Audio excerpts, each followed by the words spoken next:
Dana Hutchings at the Barking Dog Vineyard on the Saanich Peninsula. This is one of many vineyards and wineries on Vancouver Island and the Gulf Islands. It is a wine region that is fast becoming known as the Wine Islands. And while the Okanagan is often revered as BC wine country, it's a little-known fact that wineries actually began on Vancouver Island in the 1920s with Loganberry wines. As for this year, vintners and grape growers are raising a glass, toasting what they hope will be a banner year. There is a saying in the wine industry: a good bottle of wine starts in the vineyard.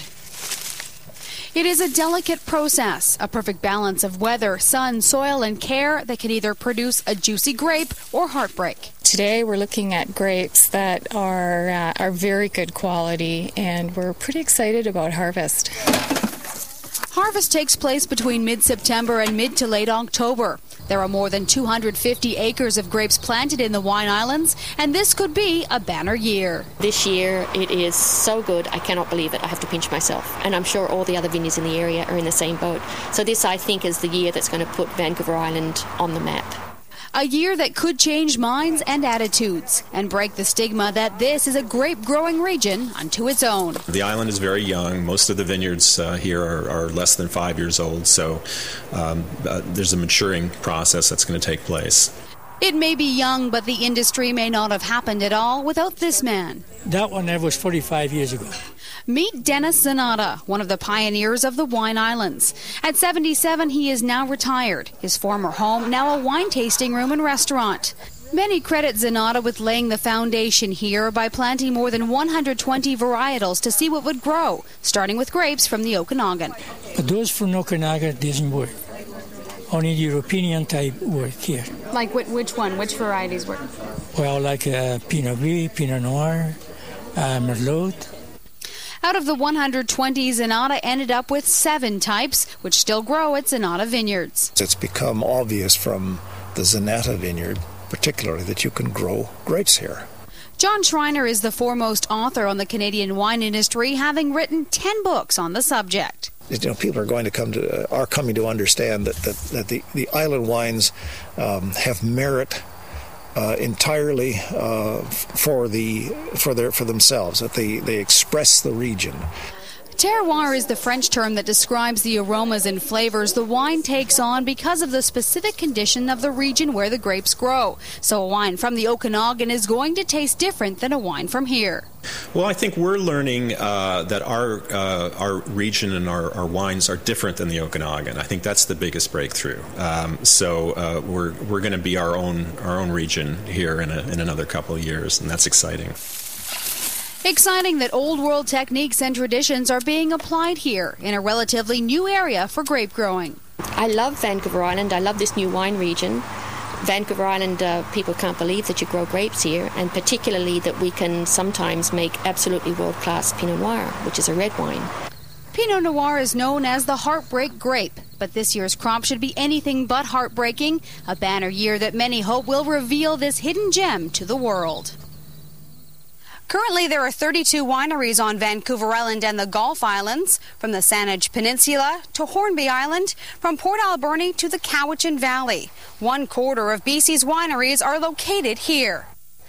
The Wine Islands is the fastest growing wine region in the country. In the past 5 years, direct investment into wineries has topped $25 million. And wine sales alone this year expected to top $6 million. That's why many people are overturning their crops and planting grapes. Pruning, clipping, and netting the vines to protect the grapes. These are the preparations for harvesting this year's crop at Avril Creek Vineyard in Duncan.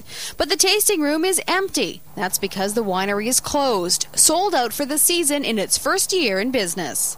We opened for sales on April the 8th, and we're now sold out. We have no more wine left. I'm a great believer in sweat equity.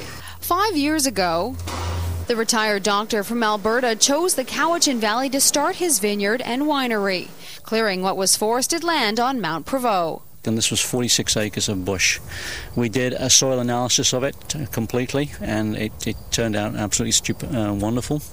So we then bought it and got to work.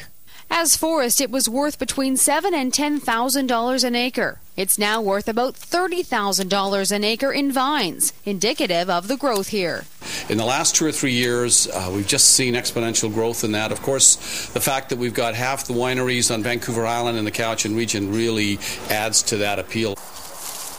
Susan and Jeff Vandermolen are taking lessons from one valley and applying them to another. It could be a giant business, but we're going to start quite small. The couple has just overturned 30 acres of hay in Comox with the hopes of planting 6.5 acres of grapes in the spring. It is a new industry for the Comox Valley. Beaufort Vineyards and Winery is one of 3 slated for this area.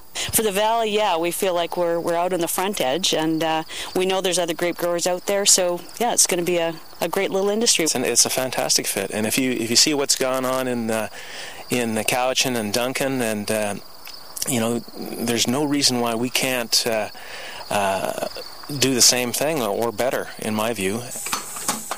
Where there is new investment, there are other economic benefits. When the Cowichan tribes took over Cherry Point Vineyards in 2004, jobs followed. When the Cowichan tribes took over, we had approximately 7 employees. We now run with 31 employees during the summer peak seasons. About 50% are Cowichan members. So we've developed career paths in our wine shop, out in the vineyard, the viticulture. From bottling wine to packaging to pouring in the tasting room, the jobs are as plentiful as the grapes themselves. I actually stumbled upon this as a summer job, but have made it full-time now. More jobs will come with more vineyards. They are being planted all the time, and competition is encouraged. The more the merrier as far as we're concerned, and we'd like to see a dozen wineries here. With at least 5 more slated to open in the Wine Islands over the next few years, it's an industry that's ripening like grapes on a vine. So why is it the fastest growing wine region in Canada? A lot has to do with our geography. We may not be as hot as California or the Okanagan, but we're on the same latitude as Burgundy and Alsace wine regions in France. That's why grapes such as Pinot Noir, Pinot Gris, and Gewürztraminer grow well here.